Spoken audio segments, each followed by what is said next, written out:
Bismillahirrahmanirrahim. Fa in qila jikalau ditanya, al-amru ibaratun an iqtida'in jazim.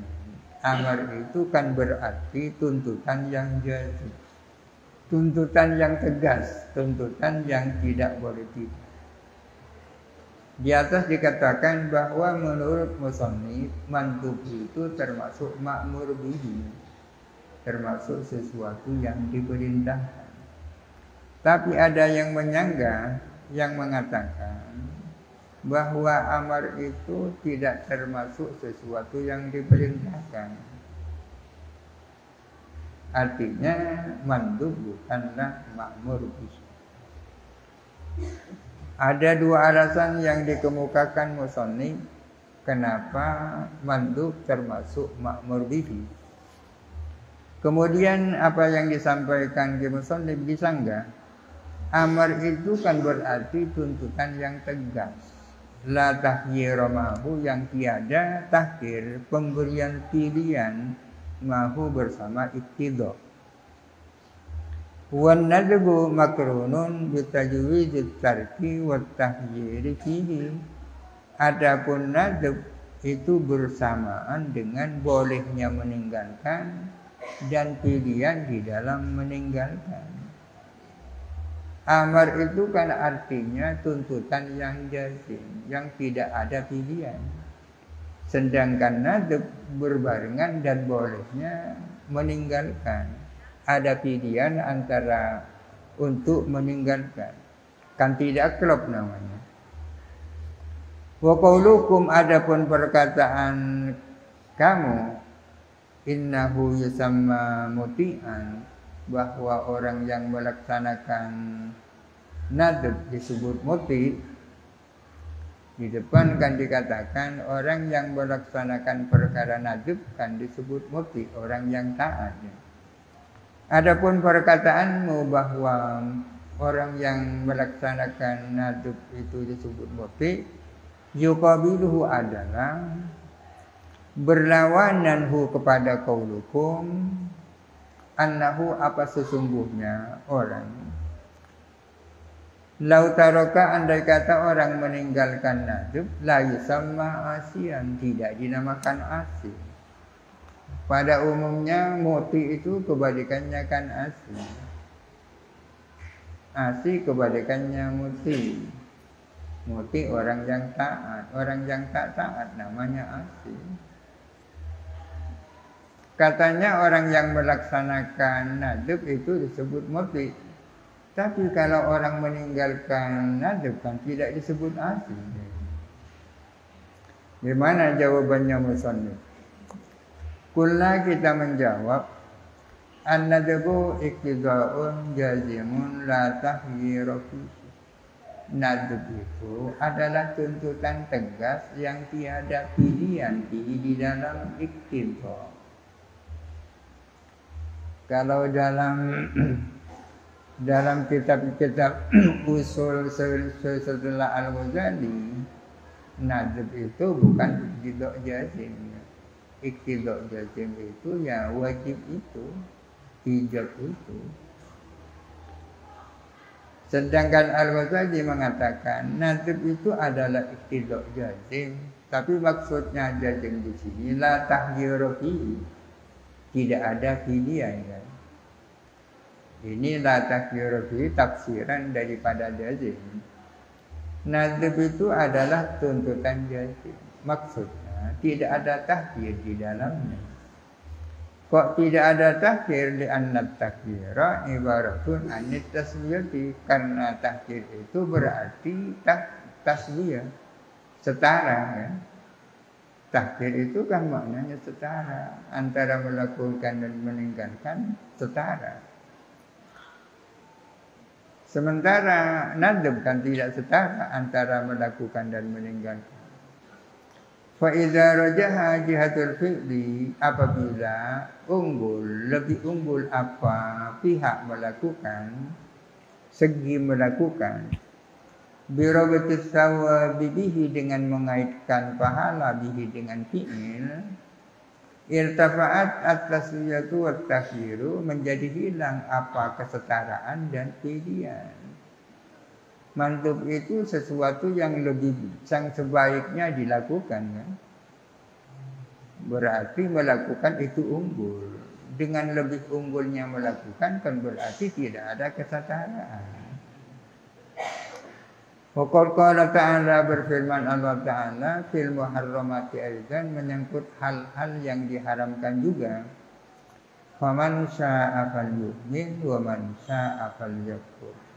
Barang siapa mau silakan dia beriman, dan barang siapa mau ya silakan dia kufur. Liyu'min dan yakfur ini kan amar kan. Akan tetapi berbeda.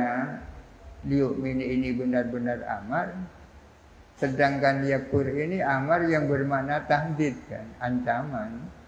Kalau mau silakan kafir, tapi awas itu.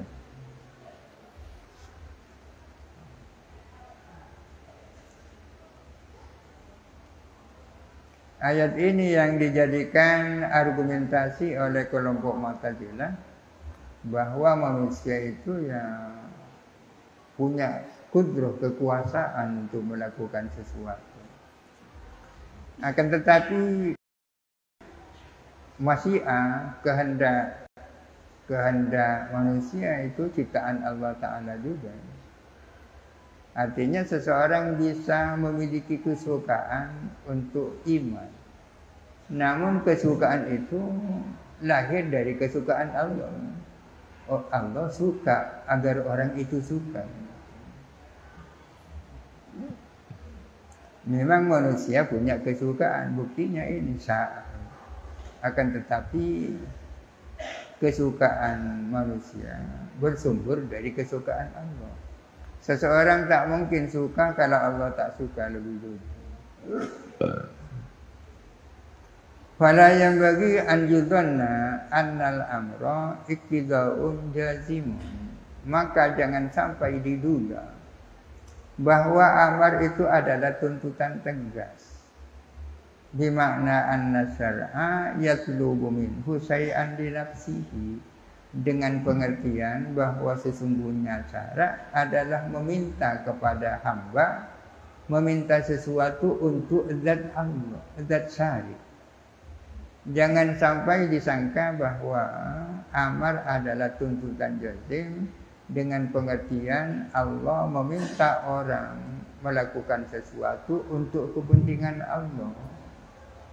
Bal yatlubu minhu, melainkan meminta apa syarak yang dimaksud ini Allah ya. Minhu dari hamba, lima karena sesuatu, lima akan sesuatu, fihi, lima karena sesuatu, fihi yang ada di dalam ma min solahihi, berupa kebaikannya hamba. Allah Ta'ala meminta hambanya agar melakukan sesuatu tidak untuk kepentingan Allah, melainkan Allah Ta'ala memerintahkan sesuatu karena Allah tahu di dalam sesuatu itulah ada kebaikan hamba. Wallahu Ta'ala yaktadi min ibadihi ma fihi solahuhum. Adapun Allah Ta'ala meminta dari hamba-hambanya, meminta ma'akan sesuatu fihi solahuhum, yang ialah di dalam adapun kebaikan mereka. Allah Ta'ala meminta hambanya melakukan sesuatu yang di dalamnya terkandung kemaslahatan mereka. Wala yardu al-kufru lahum, dan Allah Ta'ala tidak meridhoi kekufuran lahum, bagi mereka. Tidak meridhoi, tapi kadang-kadang tidak diridhoi tapi dikehendaki. Makanya ridho dan irada itu tidak identik ya. Kadang-kadang dikehendaki tapi tidak diridhoi. Sebaliknya diridhoi tapi tidak dikehendaki. Wa kadzalika yaqtadi an-nadaba, Demikian pula meminta siapa Allah akan perkara sunnah. Allah Ta'ala meminta hambanya melakukan perkara sunnah. Untuk apa? Linajil sawabi, untuk memperoleh pahala. Wa yaqulu, dan berfirman siapa Allah misalnya, al-fi'lu wa tarku siyani bil idhafati ilayya. Melakukan dan tidak melakukan bagiku itu sama. Bil idhafati ilayya itu kalau diterjemahkan ya bagiku, dengan disandarkan kepadaku siyani sama. Bagiku melakukan dan tak melakukan sama. Amma fi haqiqa, adapun dalam hakmu wahai hamba, fala musawata, maka tidak ada kesetaraan antara melakukan dan meninggalkan. Bagi kamu tidak setara. Maksudnya melakukan nadab ya. Melakukan nadab dan meninggalkan nadab bagi saya sama, tapi bagi kamu tak sama. Wala khiyarata, dan tidak ada pilihan. Ilfi tarkihi tarku solahika wa sawabika. Karena ialah di dalam meninggalkan nadab, adapun meninggalkan kebaikan dan meninggalkan pahala. Dengan demikian, bahwa maka adapun nadab iktidhaun jazimun adalah tuntutan tegas. Tuntutan tegas dalam arti tidak ada pilihan ya. Karena pilihan itu identik dengan kesetaraan. Wa amma qauluhum, adapun perkataan mereka, innahu la yusamma asiyan, bahwa sesungguhnya orang yang meninggalkan nadab tidak disebut asi, padahal orang yang melakukan nadab disebut muti. Fasababuhu, maka adapun penyebabnya. Apa sebabnya kok tidak disebut asi ya? Penyebabnya ialah annal isyana ismu dzammin, bahwa sesungguhnya isyan, kemaksiatan, adalah nama celaan. Kata-kata maksiat itu kan celaan. Masa pantas diberikan kepada orang yang hanya tak melakukan perkara sunnah. Waqad asqata az-zamma anhu, atau waqad usqita az-zammu anhu. Padahal sudah benar-benar dibuang, digugurkan apa celaan anhu dari orang, dari tarikun nadab. Nadab itu adalah sesuatu yang sebaiknya dilakukan, namun dengan membuang celaan dari orang yang meninggalkan. Jadi orang yang tidak melakukan perkara nadab tidak disebut asi ya kan? Naam, betul, tidak disebut asi, tapi mungkin sama mukhalifan, disebut mukhalif ya. Mukhalif kalau bahasa sekarang kan pelanggaran. Wa ghairu mumtasirin, dan tidak melaksanakan perintah. Kama yusamma fa'iluhu, sebagaimana dinamakan siapa orang yang melakukan nadab, dinamakan muwafiqan wa muti'an. Muwafiq kebalikannya mukhalif. Mukhalafatul qanun itu melanggar aturan, muwafaqatul qanun menaati aturan. Mas'alatun, hal yakunu al-fi'lu al-wahidu wajiban haram? Apakah ada satu perbuatan itu berstatus wajib tapi juga haram? Kok ada itu? Apakah ada satu perbuatan punya status hukum wajib dan haram dalam waktu yang sama? Idza arafta, bila mana kamu sudah tahu, annal harama diddul wajibi, bahwa haram adalah kebalikannya wajib. Di annahul muqtada tarkuhu, karena sesungguhnya haram adalah sesuatu yang dituntut apa meninggalkannya. Wal wajibu, adapun wajib, wal muqtada fi'luhu, adalah sesuatu yang dituntut apa melakukannya. Fala yakfa 'alaika anna syai'al wahida yastahilu an yakuna wajiban haraman ta'atan maksiatan. Maka tidak samar lagi bagimu bahwa satu barang mustahil dia wajib tapi haram, mustahil dia taat tapi maksiat. Kenapa? Karena haram adalah sesuatu yang dituntut meninggalkannya, wajib adalah sesuatu yang dituntut melakukannya. Maka mustahil adalah satu perbuatan berstatus haram wajib, taat maksiat. Itu sudah jelas. Lakin akan tetapi rubbama takfa alaika hakikatul wahid. Barangkali masih samar-samar bagimu hakikat wahid. Wahid itu apa? Satu. Satu itu apa? Fal wahidu yang qasmu ila wahidin bil naw'i wa ila wahidin bil adadi. Wahid itu ada dua bagian, ada wahid bil naw', ada wahid bil adad. Wahid bil naw' itu satu macam perbuatan ya. Makan itu satu macam perbuatan, minum satu macam perbuatan, berjalan satu macam perbuatan. Makan dan minum itu lain, berbeda nau. Jalan dan berkendaraan berbeda nau. Itu namanya wahid bin nau. Ada yang namanya wahid bis saksi. Wahid bis saksi. Makan itu wahid bin nau.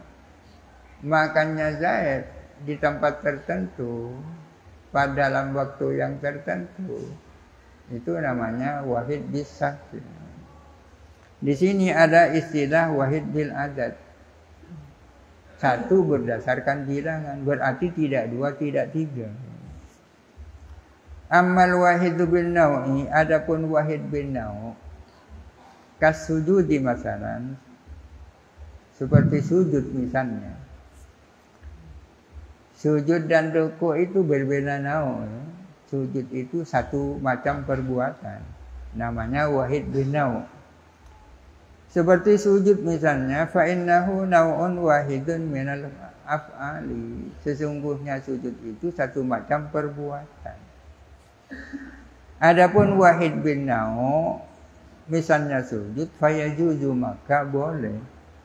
Ayang qasima terbagi apa wahid bin nau' ilal wajibi wal harami, kepada wajib dan haram. Bisa saja ada sujud wajib, ada sujud haram kan?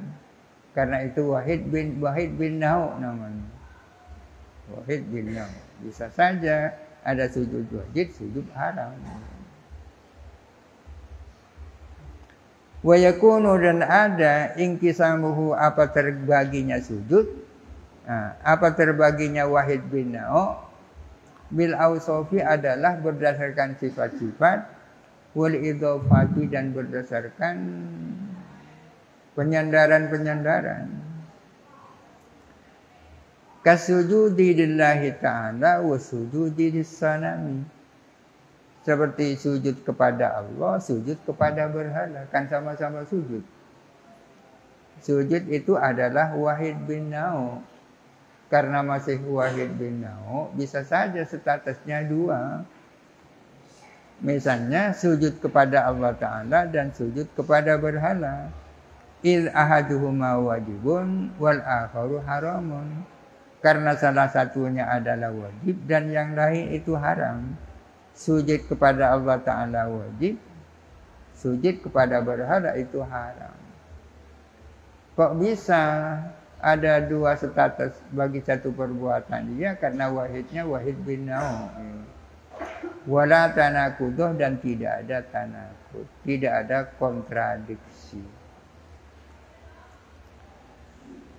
Wa zahabat al-mu'tazilatu wallahu alam. Al-Fatihah. A'udzu billahi minasyaitonir rajim.